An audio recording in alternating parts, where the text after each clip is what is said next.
चलो देखो, इसी टाइप का हिसाब पिछले पाठ में पढ़े हो। निम्न रैखिक समीकरण के युग्मों में किसका एक हल, किसका एक अद्वितीय हल है। अद्वितीय हल का मतलब एक और केवल एक हल, यानी दो चर वाला रैखिक समीकरण युग्म में वेरिएबल x और y का एक एक मान प्राप्त होना एक और केवल एक हल कहलाता है। दूसरा कह रहा है किसका कोई हल नहीं है या किसके अपरिमित रूप से अनेक हल हैं। अद्वितीय हल की स्थिति में उसे वज्र गुणन विधि से ज्ञात कीजिए। समझा? तो सबसे पहले तो किसका हल अद्वितीय हल है, किसका कोई हल नहीं है इन समीकरणों में से, या किसका अपरिमित रूप से अनेक हल है। कह रहा है अगर अद्वितीय हल की स्थिति में, यानी जिसका अद्वितीय हल है, यानी जिस समीकरण युग्म का हल प्राप्त होगा, तो वो हल प्राप्त करने के लिए वज्र गुणन विधि अपनाना है। तो सबसे पहले तो किसका हल प्राप्त होगा इसकी जानकारी कैसे मिलेगी, तो गुणांकों के संबंध से प्राप्त होगी ना। तो पहला देखो, पहला इक्वेशन दिया हुआ है x माइनस 3y माइनस 3 बराबर 0, 3x माइनस 9y माइनस 2 बराबर 0। समीकरण 1, समीकरण 2।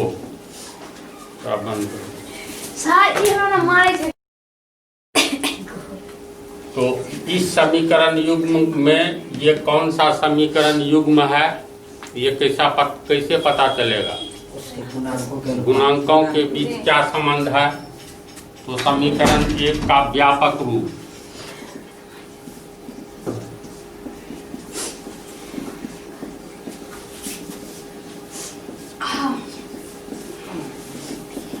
एक हो गया तुमको x माइनस 3y माइनस 3 बराबर 0। इसको लिखना है a1x plus b1y plus c1 बराबर 0 के रूप में। तो इसको x है, a1 के जगह कुछ नहीं है, एक है तो 1x, फिर प्लस लिखना है, यहाँ माइनस है तो प्लस माइनस में कॉमन लेंगे तो minus plus minus minus 3 y को अलग कर ले वेरिएबल को। तो देखो a1 x plus plus b1 के जगह माइनस 3 y के जगह y आ रहा है ना व्यापक रूप में। फिर है प्लस, यहाँ माइनस, इसका मतलब प्लस कॉमन लो माइनस में माइनस, प्लस माइनस माइनस 3 है, 3 बराबर 0। समझे?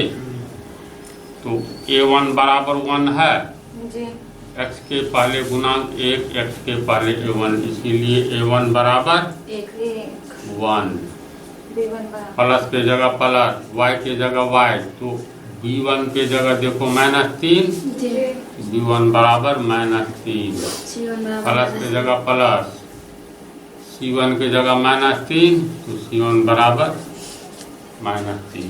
समीकरण 1 से ये बात निकली। अब देखो समीकरण 2 का व्यापक रूप,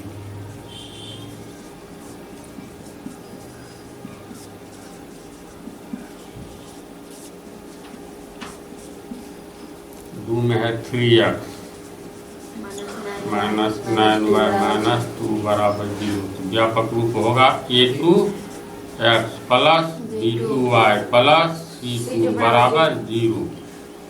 x के पहले 3 है, x पहले a2 है, तो a2 का बराबर 3 हुआ, तो इसको पहले इस रूप में लो, तो 3x प्लस, यहाँ माइनस है, प्लस लाना है, तो माइनस में प्लस कॉमन लेंगे, plus minus plus minus minus लो पोस्ट y होगा। फिर प्लस है, यहाँ माइनस है, तो प्लस कॉमन लो, माइनस में तो प्लस प्लस माइनस माइनस 2 बराबर 0। अब देखो a2 के जगह 3 है, x का गुणांक a2, x का गुणांक 3, यानी a2 बराबर 3 हुआ, a2 बराबर 3। प्लस के जगह प्लस, y का गुणांक b2, y का गुणांक -9, तो b2 बराबर -9 है। प्लस के जगह प्लस, c2 के जगह -9, -2 निकल गया। तो a1 बराबर 1, b1 बराबर और c1 बराबर -3, a2 बराबर 3, b2 बराबर -9, c2 बराबर -2। तो क्या संबंध है? कहता है कि 4 को दिया है, इसमें से किसका अद्वितीय हल है, किसका नहीं है, और किसका अपरिमित रूप से अनेक हल है। तो हम लोग संबंध निकालें। पहला प्रॉब्लम में अब a1 बटा a2 बराबर a1 का मान 1, a2 का मान 3 होगा ना। अब निकालो b1 बटा b2, b1 हो गया -3, b2 हो गया -9, माइनस कट गया, 3 का 3, 3 किया 9, 1 बटा 3 हो गया b1 बटा b2, c1 बटा c2, c1 कितना है -3, c2 -2, माइनस कट गया, 3 बटा 2। समझा? तो इसका अर्थ ये हुआ, हम लोग को प्राप्त क्या हुआ है,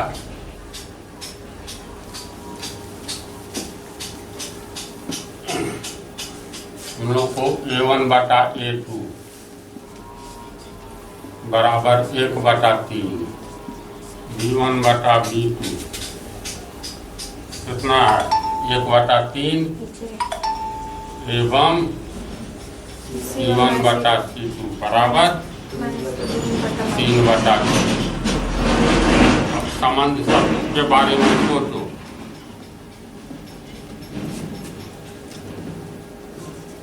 a1 बटा a2 बराबर नहीं होता है b1 बटा b2 के, तब अपरिमित रूप से अनेक हल प्राप्त होता है ना।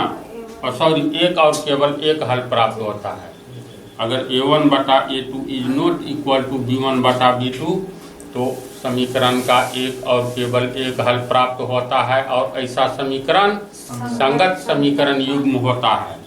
क्या इसमें a1 बटा a2 बराबर b1 बटा b2 है? तो a1 बटा a2 हो गया तुमको 1 बटा 3 है ना, और b1 बटा b2 1 बटा 3, तो 1 बटा 3 बराबर 1 बटा 3 हो गया, यानी a1 बटा a2 ये हो गया a1 बटा a2 हुआ ना, a1 बटा a2 बराबर 1 बटा 3 b1 बटा b2। ये तो a1 बटा a2 is not equal to b1 बटा b2 होता है संगत समीकरण युग्म में, लेकिन यहाँ बराबर है। इसका अर्थ क्या हुआ? असंगत मतलब संगत समीकरण युग्म नहीं है। इसका निष्कर्ष ये निकला। इसके बाद जो युग्म हो, अगर संगत समीकरण युग्म रहता a1 बटा a2 is not equal to b1 बटा b2 होता, लेकिन दोनों बराबर हो गया। तो इसका अर्थ है कम से कम संगत समीकरण युग्म नहीं है। तब क्या है? या तो असंगत है या आश्रित है। तो असंगत में क्या होता है? असंगत में होता है a1 बटा a2 बराबर b1 बटा b2 is not equal to c1 बटा c2। ये होता है, ये हो गया तुमको असंगत का, है ना। और संगत में होता है a1 बटा a2 is not equal to b1 बटा b2। ये हो गया तुमको संगत का। आश्रित का a1 बटा a2 बराबर b1 बटा b2 बराबर c1 बटा c2। ये हो गया आश्रित समीकरण युग्म का, कौन?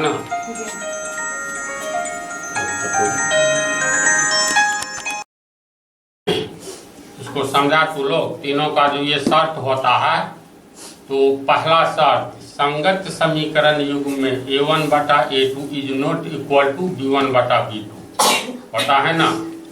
तो हम लोग A1 बटा A2 भी निकाले हैं, B1 बटा B2 निकाले हैं, C1 बटा C2 निकाले हैं। देखो संगत समीकरण युग्म में A1 बटा A2 बराबर B1 बटा B2 नहीं होना चाहिए, यहाँ है तो संगत समीकरण युग्म ये नहीं है, नहीं ना है, यानी इसका अद्वितीय हल नहीं प्राप्त होगा। इसके बाद देखो दूसरा शर्त पालन करता है असंगतता, A1 बटा A2 बराबर B1 बटा B2 है। A1 बटा A2 का मान 1/3, B1 बटा B2 का मान 1/3, तो ये A1 बटा A2 बराबर B1 बटा B2 है, बराबर C1 बटा C2 नहीं होगा, तब असंगत समीकरण युग्म होगा जिसके एक भी हल नहीं प्राप्त होते हैं। तो C1 बटा C2 का मान 3/2 है, तो बराबर C1 बटा C2 है वास्तव में, तो बराबर 2, C1 बटा C2 3/2, 3/2 है। इसमें ध्यान दो तो 1/3 बराबर 1/3 तो है, 1/3 और 3/2 बराबर तो नहीं है, तो काटेंगे यानी बराबर नहीं है।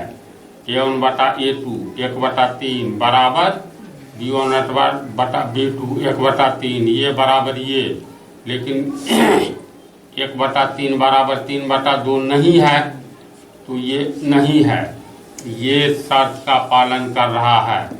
ये शर्त का पालन ये असंगत समीकरण में होता है, इसका मतलब ये तुमको असंगत समीकरण युग्म है जिसका एक भी हल प्राप्त नहीं होगा। तो कैसे निकालेंगे तरीका समझ रहा है ना। सब में A1 बटा A2 B1 बटा B2 C1 बटा C2 निकाल करके ये संबंध याद रखो, तब पता चलता जाएगा, सब बन जाएगा जी। ब्रजगुणन विधि से हल ब्रजगुणन विधि का फार्मूला आना चाहिए, बतला दिए है ना, साबित करके बतलाए हैं पीछे वाला पार्ट में। तुम लोग को इतना पढ़ा दिया गया है, जो इसमें इस चैप्टर में जो बच रहा है 2 ठो, कहीं कहीं हेल्प चाहिए अगर थ्योरी का रिवीजन करोगे तो। वैसे इसमें से हम 1 ठो और बतला देते हैं, कौन सा बतला दे तो ही लोग ध्यान दो। 4 में 1 बतला दिए, बचा हुआ 3 में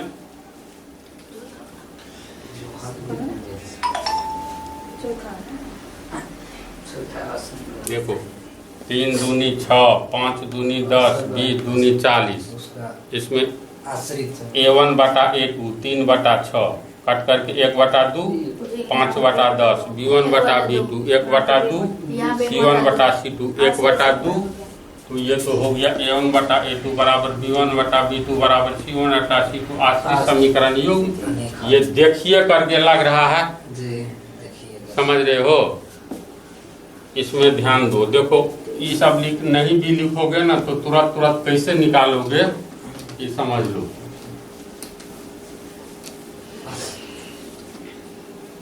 जैसे मान लो हम यही लिखते हैं चौथा,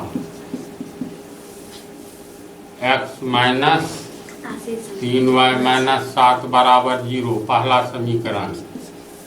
दूसरा हो गया 3x माइनस 3y माइनस 15 बराबर 0, ये दूसरा समीकरण। जैसे पता लगाना है तो खाली संबंध याद रखो, जो संगत समीकरण युग्म में संगत में होता है A1 बटा A2 बराबर नहीं होता है B1 बटा B2 के, और संगत में आ जाओ।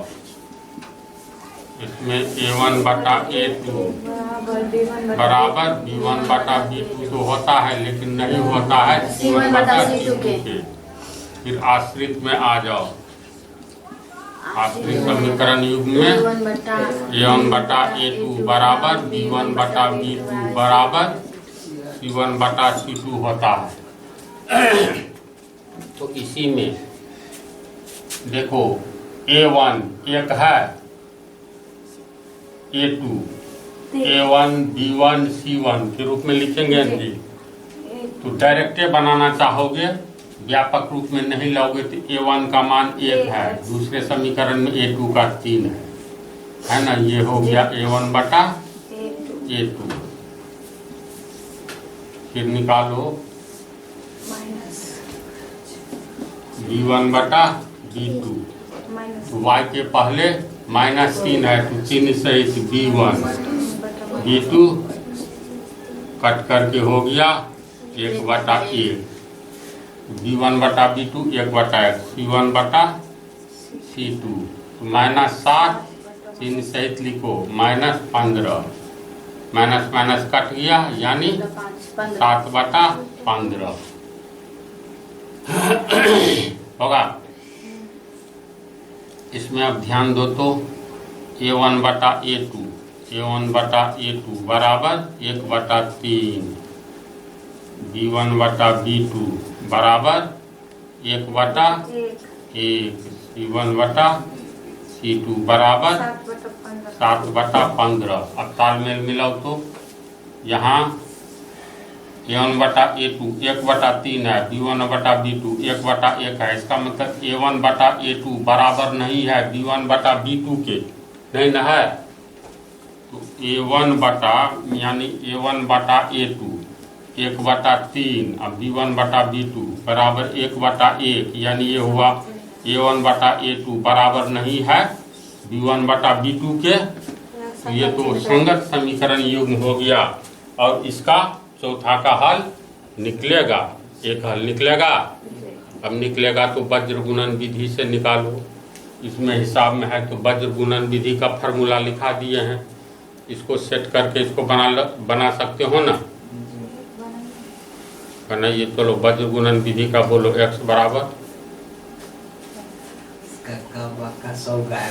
फार्मूला पर सेट कर दोगे बन जाएगा, बना करके लाना, देखना नहीं बनेगा तो बतला देंगे जी। आराम से बनेगा। अब फार्मूला नहीं याद है तो अपने से उत्पन्न कर लो, सब कुछ बतला दिए हैं। इस तरह ये चारों हिसाब बन जाएगा। अगले पार्ट में अब लंबा हिसाब 5 नंबरिया बच रहा है, इसको बतला देंगे।